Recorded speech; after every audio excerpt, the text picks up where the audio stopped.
हे ये हन सुंदर हे मिथिला धाम हे दोसर पायब हे कान ठाम हे दोसर पायब कान ठाम हे दुल्हा दुल्ही सीताराम जनकपुर में हे दुल्हा दुल्हन सीताराम जनकपुर में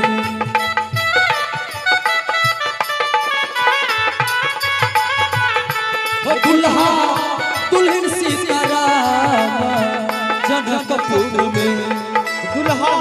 दुल्हन सीताराम जनकपुर में ओ दुल्हा दुल्हन सीताराम जनकपुर में एहन सुंदर मिथिला धाम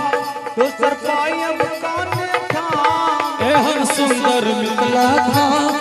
एहन पायब कोन ठाम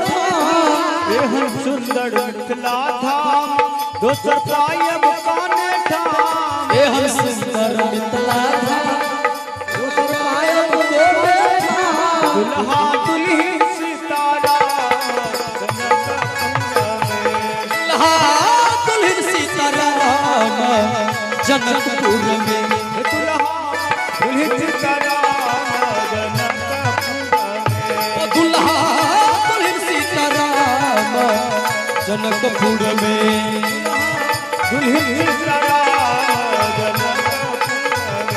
दुल्हा दुल्हन सीताराम जनकपुर में और कहे छथिन ई कहे छथिन हमरा सबसे भगवान के असीम कृपा छै जे मिथिला पावन धरती पर छबैला ग्राम में जन्म भेल छै जो मिथिला में वास करे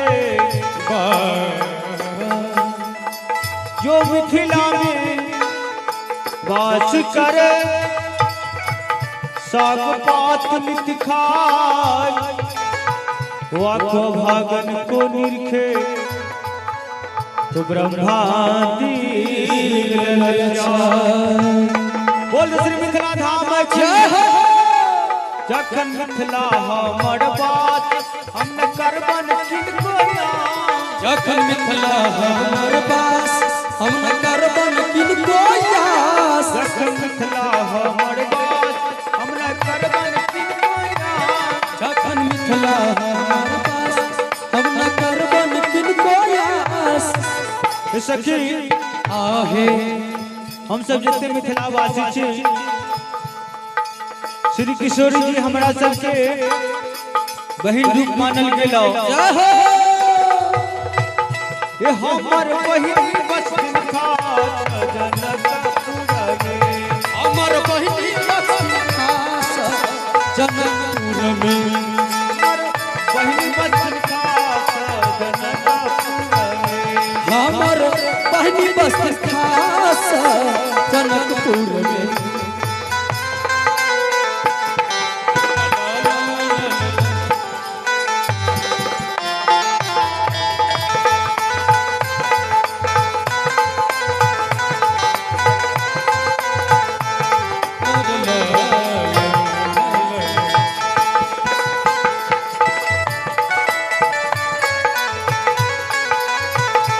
हमर बहिनी बसन खास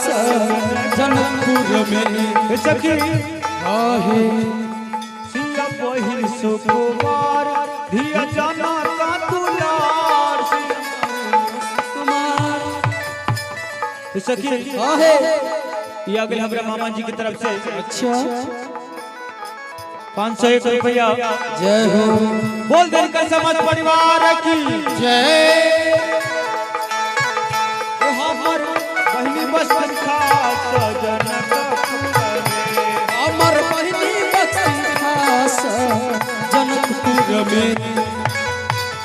सिया बहिन सुकुमार धिया जाना का दुलार सिया बहिन सुकुमार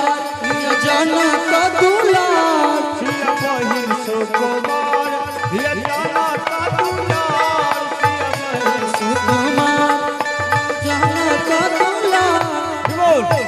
राम जी कैलन ससुरार जनकपुर हो राम जी कैलन ससुरार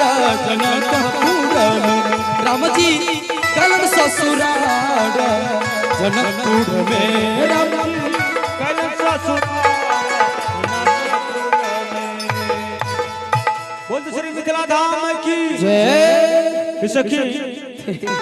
ये अगले हमरा संतोष मामा